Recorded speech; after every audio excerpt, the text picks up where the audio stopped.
To create image. तो यहाँ पे मैं एनआईडी, जो अपकमिंग एनआईडी है, उसके लिए कुछ बेस्ट ट्रिक्स आपको बताने वाला हूँ, जो कि टॉप 10 टॉपिक्स को उठा के लाया गया है। और ये टॉप 10 टॉपिक्स में आपकी हेल्प करेगा कि किस तरह से आप कम समय में इन टॉपिक्स को कंप्लीट कर सकते हैं। तो सबसे पहले चलते हैं मल्टीप्लिकेशन के लिए, देखते हैं मल्टीप्लिकेशन के लिए जो ट्रिक है अपनी वो क्या है। अगर 92 और 96 जैसे ये दो नंबर है, इनको मल्टीप्लाई करना है, तो आप क्या करो, पहले इनका डिफरेंस 100 से कितना डिफरेंस है वो देखेंगे। तो 08 का डिफरेंस यहाँ पे है, और इसमें डिफरेंस कितने का है, 04 का डिफरेंस है, 100 से इतने का अंतर है। तो दोनों को क्या करेंगे, इसके बाद ये जो दोनों नंबर आए हैं इन दोनों को आप मल्टीप्लाई कर लो, तो ये बनेगा आपका 32। और उसके बाद क्रॉस जाके इनको सब्ट्रैक्ट करना है, 92 में 4 सब्ट्रैक्ट कर दो तो ये आ जाएगा 88। तो ये इनका मल्टीप्लिकेशन हो जाएगा। क्या इसको ऐसे ऐसे सब्ट्रैक्ट नहीं कर सकते? आप इसको कर लो चाहे इसको कर लो, दोनों ही कंडीशन में 88 ही मिलेगा। अगर इसी तरह का और क्वेश्चन देखना हो तो और देख सकते हो आप। 97 इंटू 92 कर देता हूं यहाँ पे, तो ये आपका 08, और ये कितना अंतर है, 03। दोनों को मल्टीप्लाई किया, 8 3 जा 24, और उसके बाद सब्ट्रैक्ट किया क्रॉस करके इनको, तो ये होगा 89। ये हो जाएगा इनका मल्टीप्लिकेशन। तो इस तरह से दो नंबर्स को बहुत इजीली आप मल्टीप्लाई कर सकते हो। नेक्स्ट चलते हैं। यस, रेपिटेशन ऑफ कैलेंडर आपको चाहिए। रेपिटेशन ऑफ कैलेंडर किसी भी चीज का, ये कैलेंडर का क्वेश्चन है, बहुत अच्छा क्वेश्चन है, ऐसे क्वेश्चन पूछे जाते हैं। तो ऐसी कंडीशन जब बनेगी तो इसमें क्या करना है आपको, सीधा सीधा एन, एन जो है वो किसकी वैल्यू होगी, जो ईयर दे रखा होगा उसकी वैल्यू होगी। जैसे यहाँ पे 2025 दे रखा है। अब इसका रेपिटेशन कैलेंडर, रेपिटेशन कैलेंडर का मतलब ये है कि जो कैलेंडर चल रहा है इसी के जैसा बिल्कुल सिमिलर कैलेंडर अब किस साल फॉलो होगा या किस साल आएगा। तो इसके लिए क्या होता है, एक टेबल बनी हुई है जिसके अंदर एन को सबसे पहले आप डिवाइड करेंगे 4 से। जब 4 से डिवाइड करने पे आपको कुछ रिमाइंडर बचेगा। अब रिमाइंडर अगर 1 बच रहा है तो ऐसी कंडीशन में n+6 जो है वो रेपिटेशन ईयर हो जाता है। अगर यही n/4 जो है, ये 4 है, n/4 जो है ये रिमाइंडर देता है 2 या 3, तो ऐसी कंडीशन में n+11 हो जाता है। और अगर यही n/4 रिमाइंडर 0, या कुछ लोग 4 भी निकाल देते हैं इसलिए उनके लिए ये, तो n+28 होता है। वैसे तो 28 लगभग मैक्सिमम ईयर का रेपिटेशन होता है 28 ईयर्स में, बट फिर भी ये ट्रिक चलती है। अब इसके अंदर मैं आपको करके दिखाता हूं, क्योंकि n यहाँ पे 2025 दिया हुआ है, तो 2025 को मैं डिवाइड करूंगा 4 से, तो यहाँ पर रिमाइंडर मेरे को मिल रहा है 1। अगर रिमाइंडर 1 मिल रहा है तो मैं आऊंगा, फॉल होऊंगा फर्स्ट कैटेगरी में। अगर फर्स्ट कैटेगरी में हूं तो n+6, मतलब इसमें +6 कर दूं तो 2031 जो है ये मेरा रेपिटेशन कैलेंडर होगा। तो ये कैलेंडर की एक अच्छी ट्रिक है जो आपका टाइम सेव कर सकती है, जल्दी बता सकते हैं। नेक्स्ट अगर मैं बात करूं तो ये क्वेश्चन है, इसके अंदर क्या है, एक पोल दे रखा है।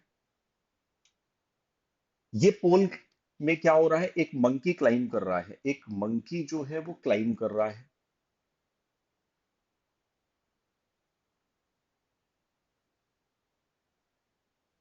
ये मंकी है, ये क्लाइम कर रहा है। ये पोल टोटल कितने मीटर का है, तो ये 21 मीटर का है, 21 मीटर का ये पोल है, 21 मीटर्स का।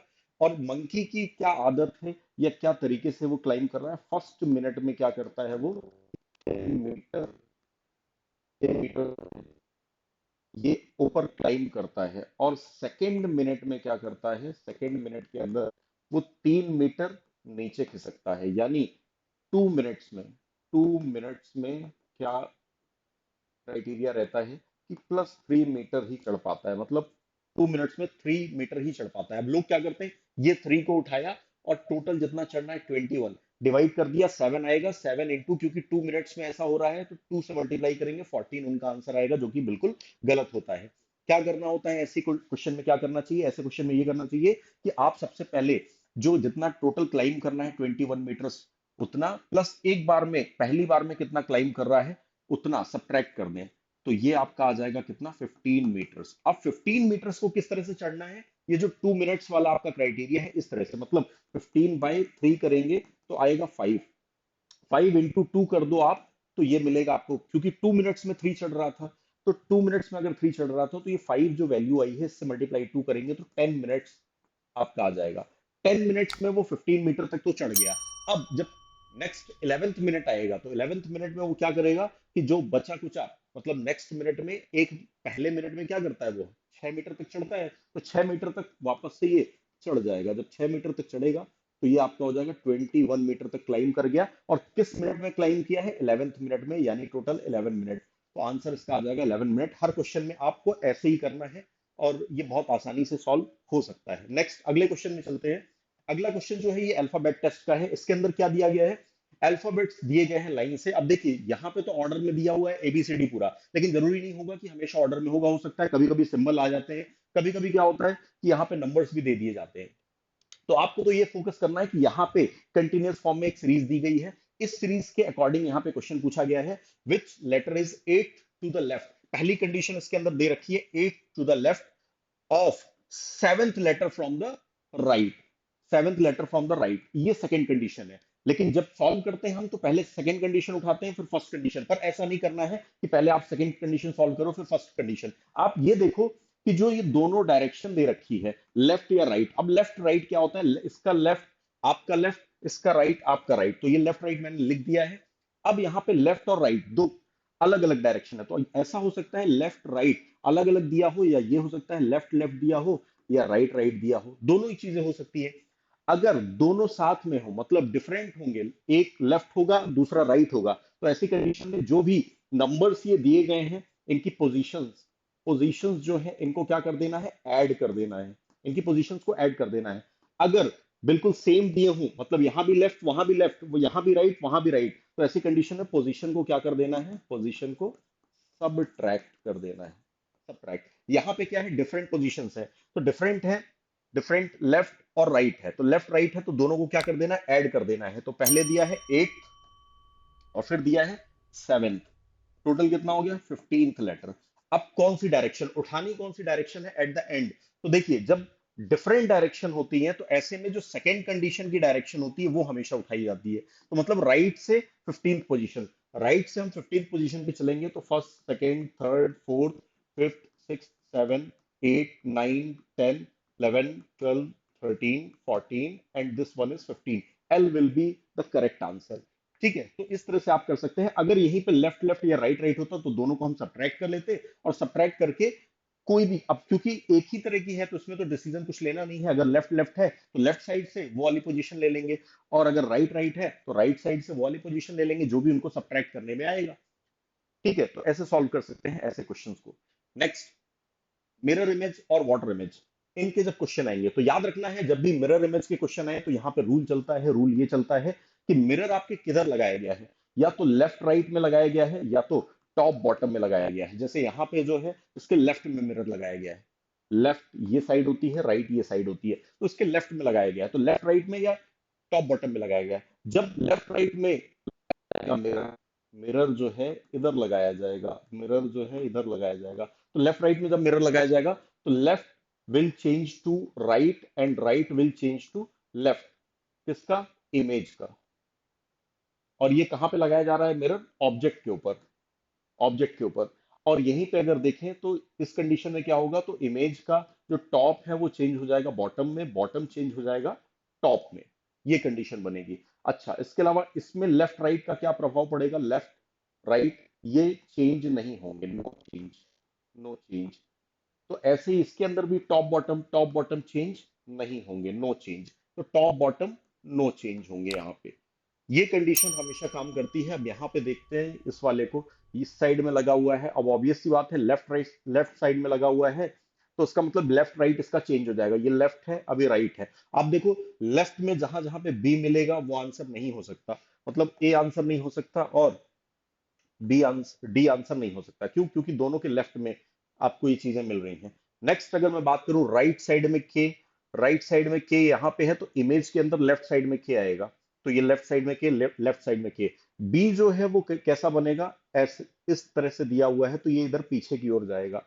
तो बी इस तरह का बनना चाहिए, लेकिन इसमें ये इस तरह का बिल्कुल सीधा बन गया है, तो ये भी आंसर नहीं हो सकता। आंसर क्या होगा? यहाँ पे आपका आंसर होगा B. B will be the correct answer.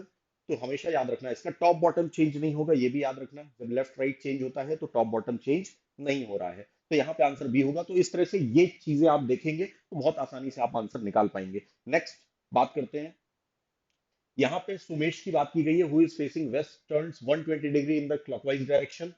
and then 165 degree in the anti-clockwise direction, then again turns to 135 clockwise and at the end turns to anti-clockwise 90 degree. देखो जब भी ऐसा क्वेश्चन आए, आप एक तो तरीका ये है जो हमेशा फॉलो करते हैं कि यहाँ पे खड़ा कर दिया फिर ऐसे ऐसे घुमा रहे हैं, ये घुमाने वाला तरीका नहीं करना है। कैसे करना है, आपने ठीक है ये बना लिया है, चलेगा, 0 डिग्री है, 90 डिग्री है, ये तो आपको याद ही हो गया होगा, 180 डिग्री है, 270 डिग्री है और यही 360 डिग्री होता है। तो यहां से आपको घुमाना है, ये नॉर्थ साइड होगी आपकी, ये साउथ साइड हो जाएगी, ठीक है, ये वेस्ट साइड है, ये ईस्ट साइड है, तो ये चीजें हो गई हैं आपकी। बट अब इसको कैसे देखना है, आप ऐसा कीजिए, क्लॉकवाइज जो है वो एक तरफ लिखिए, एंटी क्लॉकवाइज जो है वो एक तरफ लिखिए। क्लॉकवाइज कितने हैं, 120 डिग्री है, 120 डिग्री क्लॉकवाइज है, फिर 135 डिग्री क्लॉकवाइज है, 135 डिग्री क्लॉकवाइज है, और नेक्स्ट एंटी क्लॉकवाइज चलते हैं, एंटी क्लॉकवाइज 165 डिग्री है, 165 डिग्री है, और दूसरा कौन सा है, 90 डिग्री, 90 डिग्री, दोनों को ऐड करेंगे तो ये 5 होगा, 15 और 2 255 डिग्री आ जाएगा एंटी क्लॉकवाइज। और क्लॉकवाइज कितना घुमाया जा रहा है, 5 और 5 2, 255 डिग्री ये भी हो रहा है, तो मतलब ये भी 255 डिग्री और ये भी 255 डिग्री। अगर ऐसी कंडीशन बन रही है तो आप क्या करेंगे, क्लॉकवाइज और एंटी क्लॉकवाइज को आपस में सब्ट्रैक्ट कर लेंगे, क्लॉकवाइज माइनस एंटी क्लॉकवाइज, और साथ में मैं मॉड लगा रहा हूं, मॉड इसलिए लगा रहा हूं कि मान लो अगर नेगेटिव वैल्यू आती है तो पॉजिटिव हो जाएगी। तो ये हो जाएगा आपका कितना, 0 डिग्री आ रहा है, 0 डिग्री, इसका मतलब जहां पे वो खड़ा है वहीं पे रहेगा, जिस डायरेक्शन में अभी वो है उसी डायरेक्शन में उसका फेस रहेगा, तो मतलब वेस्ट फेस कर रहा था, अभी भी इसका वेस्ट ही रहेगा। अगर यहाँ पे मान लो ऐसा होता कि ये 145 डिग्री हो जाता, एक कंडीशन मान रहा हूं कि 145 डिग्री हो जाता, तो 145 मतलब 265 हो जाता, 10 डिग्री जो है, 10 डिग्री का अंतर आ जाता दोनों में, तो कितने का अंतर आता, 10 डिग्री का। ज्यादा कौन था, क्लॉकवाइज, यानी 10 डिग्री वेस्ट की डायरेक्शन में वो देख रहा था, 10 डिग्री हम उसको कैसा घुमा देते, क्लॉकवाइज घुमा देते, तो क्लॉकवाइज मतलब इधर 10 डिग्री इधर घुमा देते, तो उसकी जो डायरेक्शन हो जाती वो कौन सी हो जाती, नॉर्थ वेस्ट हो जाती है, नॉर्थ वेस्ट। तो इस तरह से ये क्वेश्चन जो है सॉल्व किया जा सकता है। ये एक आसान तरीका है, डायरेक्टली आप इनको लिख के और इनको सब्ट्रैक्ट कर देंगे, जो हाईएस्ट होगा उतना घुमा देना, उतने डिग्री जिस तरफ देख रहा होगा इनिशियल पोजीशन से उसको, दैट्स इट। नेक्स्ट अगर मैं बात करूं तो ये है एक डाइस का क्वेश्चन। डाइस के अंदर जो ट्रिक चलती है, तो रूल नंबर 1 जो चलता है वो सबसे गोल्डन रूल होता है, वो आपको आंसर बड़ी आसानी से दे देगा। इसके अंदर क्या होता है कि अगर एक कोई डाइस है, उसके आपको दो व्यूज दिए गए हैं, ये देखिए यहाँ पे एक डाइस के दो व्यू मैं आपको बना के दिखा रहा हूं, ये है डाइस के दो व्यू, व्यू नंबर 1 और व्यू नंबर 2। इसके अंदर 5 3 2 और ये है 5 1 6। अब इसमें ये पूछा गया कि भाई सेम इसमें है क्या चीज, एक फेस कॉमन है, एक फेस कॉमन है। अगर एक फेस कॉमन है दोनों में, तो ऐसी कंडीशन में क्या करना है हमें, एक फेस अगर कॉमन है तो जिस कॉमन फेस में है, व्यू नंबर 1, ये व्यू नंबर 1 है, ये व्यू नंबर 2, एक ही डाइस के दो व्यू है, तो व्यू नंबर 1 में कॉमन फेस जो है वहां पे आप खड़े हो जाइए 5 पे, और देन उसके बाद या तो एंटी क्लॉकवाइज या क्लॉकवाइज, जैसा आपका मन कहे वैसा चल सकते हैं। व्यू नंबर 2 में भी यही करेंगे, जो कॉमन साइड है या कॉमन फेस है उस पर खड़े हो जाएंगे और उसके बाद मूव करेंगे। चलिए यहाँ पे क्लॉकवाइज या एंटी क्लॉकवाइज कोई भी मूव कर सकते हैं, हम क्लॉकवाइज चलते हैं, क्लॉकवाइज चलेंगे यहाँ से यहाँ, तो सबसे पहले मिलेगा 3, नेक्स्ट इसके बाद क्लॉकवाइज चलेंगे 3 से तो मिलेगा 2, और उसके बाद वापस से क्लॉकवाइज चलेंगे तो 5 वापस आ जाएगा। यहाँ पे भी यहीं पे खड़े होना है, यहाँ से खड़े होके, क्योंकि यहाँ पे क्लॉकवाइज फॉलो किया है तो यहाँ भी क्लॉकवाइज फॉलो करना पड़ेगा। क्लॉकवाइज चले तो 1 आएगा, नेक्स्ट यहाँ से फिर वापस क्लॉकवाइज चलेंगे तो 6 आएगा, और यहाँ से फिर चले तो 5 आ गया वापस से। तो यहाँ पे कौन किसके ऑपोजिट होगा, तो ऑब्वियस सी बात है, यहाँ जो हमने लिया है तो ये ऊपर नीचे जो है ये आपस में ऑपोजिट हो जाएंगे, ये आपस में ऑपोजिट हो जाएंगे, जो एक नंबर नहीं विजिबल है 4, वो इस 5 के ऑपोजिट हो जाएगा, दैट्स इट। नेक्स्ट यहाँ पे देखते हैं, टाइम एंड वर्क का ये बहुत अच्छा क्वेश्चन है। ऐसे जब क्वेश्चन आते हैं तो कैसे सॉल्व किया जाता है, A B C can do a piece of work in, मतलब ये सेपरेटली जो है 6 डे 12 डे और 24 डे, ये इसका ट्रेडिशनल तरीका पहले चलता था, बट टाइम टेकिंग प्रोसेस है, वो हमें नहीं करना है। हमें क्या करना है, लड्डू मेथड एक होती है वो फॉलो करना है, जिसके अंदर ए होगा, बी होगा और सी होगा। ए कितने दिनों में काम कर पा रहा है, 6 डेज में, बी जो है वो कितने दिन में काम कर रहा है, 12 डेज में, और सी जो है वो कितने दिन में अकेले काम कर पा रहा है, 24 डेज में। क्या करना है आपको, इन तीनों का आप एलसीएम लेंगे तो total number of total work निकल आएगा। इन तीनों का जब आप एलसीएम लेंगे तो 24 आएगा इनका एलसीएम। इसका मतलब मैं ये मान सकता हूँ कि 24। आप ये कह सकते हैं कि टोटल 24 लड्डू, 24 लड्डू जो है वो बनाने हैं। और बनाने के लिए ए जो है ये 24 लड्डू बनाने के लिए 6 दिन लेता है। तो इसका मतलब ये है कि एक इफिशियंसी क्या है, एक एक दिन में कितने लड्डू बनाता होगा, तो 4 लड्डू बनाता है। बी जो है 12 दिन में 24 लड्डू, तो एक दिन में कितने लड्डू, 2 लड्डू बनाएगा। और सी 24 दिन में 24 लड्डू, यानी एक दिन में 1 लड्डू बनाएगा। तीनों अगर एक साथ मिल जाए, ए प्लस बी प्लस सी, तो एक दिन में कितने लड्डू बना के तैयार कर देंगे। तो 4 + 2 + 1 7 हो गए टोटल। तो 6 + 1 7 हो गया, 7 हो गया। 7 लड्डू जो है वो एक दिन में तीनों मिलके बना सकते हैं। टोटल बनाने कितने हैं, 24 लड्डू, 24 लड्डू बनाने हैं। और एक दिन में बनते हैं 7 लड्डू। तो इसका मतलब 7 3 = 21, 3/7 इतने डेज में ये पूरे काम को कंप्लीट कर पाएंगे, मतलब 24 लड्डू बना पाएंगे। तो ये लड्डू मेथड कहलाती है। ये सबसे अच्छा तरीका होता है किसी भी तरह ये टाइम एंड वर्क के क्वेश्चन को सॉल्व करने का।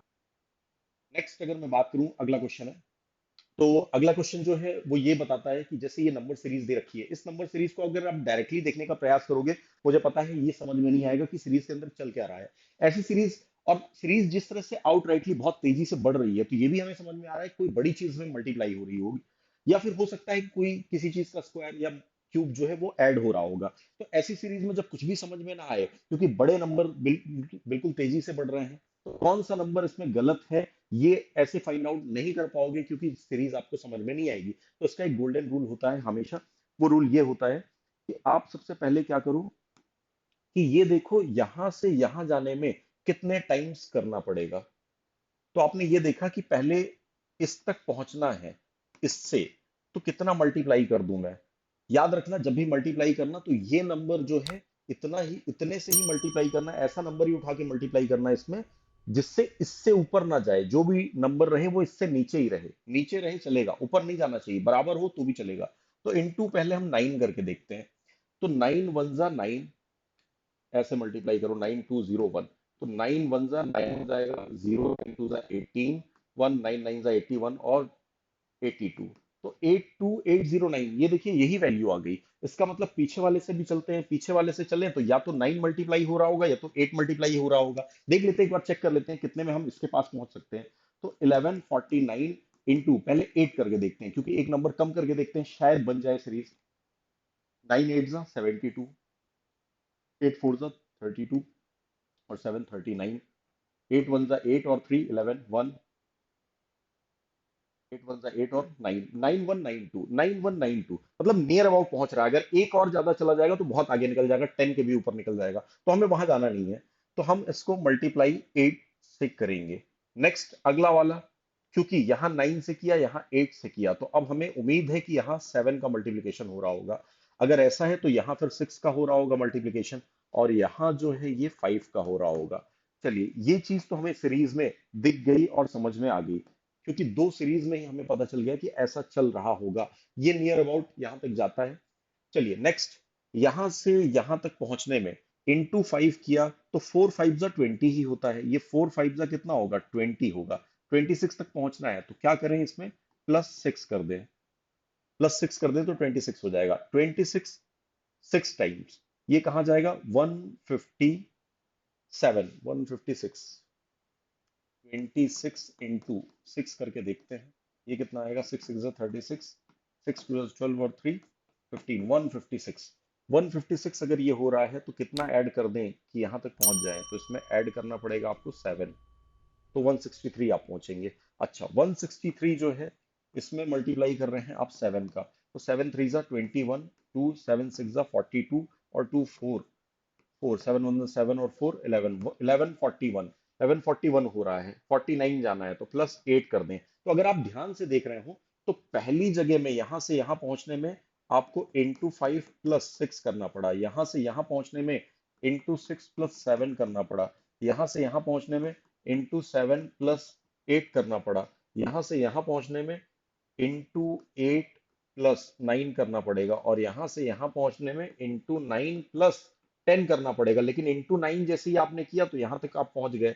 तो इसका मतलब 10 अभी ऐड होना इसमें बचा हुआ था, और इसकी एक्चुअल वैल्यू जो बनती वो 82819 बनती। बट यहाँ पे 09 पे ही ला दिया इन्होंने, इसीलिए गलत तो ये वाला आंसर, मतलब आंसर के रूप में आपका ये होगा, क्योंकि गलत तो ये है। और बाकी उसके अलावा अगर ओवरऑल देखा जाए तो ये बिल्कुल सही है। तो ये तरीका है, इस तरह से आप मल्टीप्लिकेशन के थ्रू एक जगह से दूसरी जगह पहुंच सकते हैं। ये हर सीरीज के लिए एक पेनिशिया है पूरी तरह से अगर देखा जाए तो, क्योंकि डायरेक्ट आप सीरीज को नहीं पहचान सकते, इसमें और भी तरीके लग सकते हैं, ऐसा नहीं है, और भी चीजें हैं, बट ये एक ऐसा तरीका है जिससे आप किसी भी सीरीज को टैकल कर सकते हैं।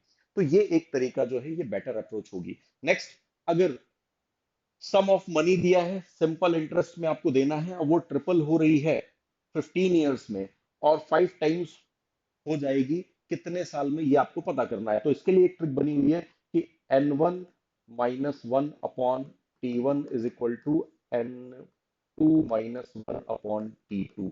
यहाँ पे n1 और n2 जो है कितना टाइम्स हुआ है, n1 और n2 ये है आपका कितने टाइम्स हो रहा है, कितने टाइम्स, 5 टाइम्स, 4 टाइम्स, 3 टाइम्स, और t1 t2 जो है ये बताता है कि कितने ईयर्स ले रहा है ये इतने में। यहाँ पे अगर मैं बात करूं तो क्वेश्चन के अंदर जो दिया है उसको मैं यूज करता हूँ, ट्रिपल। ये ट्रिपल्स जो है ट्रिपल मानना, 3 टाइम्स होना, तो 3 - 1 ट्रिपल्स हो रहा है, तो 3 - 1, n1 की वैल्यू 3 आ गई, अपॉन t1 कितने साल में ट्रिपल हो रहा था, 15 ईयर्स में, इज इक्वल टू, ये कितने करना है, कितने टाइम्स करना है, 5 टाइम्स करना है, तो 5 - 1 अपॉन t2। t2 मतलब कितने ईयर्स में हो रहा है, ये आपको निकालना है। तो ये हो जाएगा आपका t2 इज इक्वल टू 15 × 4/2, 2 2 इसका मतलब 30 years, 30 years will be the answer. तो ये शॉर्टकट होता है, आप रेट के लिए भी यही शॉर्टकट लगा सकते हैं। अच्छा, इसके अलावा एनआईडी का आपको पता होगा, मेगा रिवीजन मास्टर क्लास होने वाली है, तो ये आप सभी लोग अटेंड करें। ये 11 डेज की क्लास है, ये आपको बहुत बेनिफिट देगी। अच्छा, इसी के साथ एक और बहुत ही शानदार बात आपको बता देता हूँ। तो शानदार बात ये है कि आपने सुना होगा कि यहाँ पे निकलते हैं हमारे पाइथागोरियन ट्रिपलेट। तो पाइथागोरियन ट्रिपलेट कैसे निकाले जाते हैं ये मैं आपको बता देता हूँ, जो आपके लिए बेनिफिशियल होगा, पाइथागोरियन ट्रिपलेट। तो पाइथागोरियन ट्रिपलेट के लिए क्या कर सकते हैं आप, जैसे 3 है, उसके आगे के 2 ट्रिपलेट आपको निकालने हैं। तो आप ऐसा करो कि इस नंबर को लो, फर्स्ट नंबर को आपने उठाया, इसका स्क्वायर किया, तो कितना आ जाएगा, 9 आ जाएगा। इसके बाद 9/2 किया आपने, तो ये हो जाएगा 4.5। इसमें एक बार 0.5 ऐड करो, एक बार 0.5 सब्ट्रैक्ट करो, तो क्या हो जाएगा, ये 4 बन जाएगा और ये बन जाएगा आपका 5। तो 4 और 5 ये 2 नंबर हो जाएंगे। तो इस तरह से आप पाइथागोरियन ट्रिपलेट निकाल सकते हैं, लेकिन ये है किसके लिए, ऑड नंबर्स के लिए। ठीक है, ये ऑड नंबर्स के लिए है, बड़ी आसानी से आप पाइथागोरियन ट्रिपलेट जो है वो निकाल सकते हैं। तो ये तरीका पाइथागोरस थ्योरम के लिए आपके यूज में आ जाएगा। Thank you.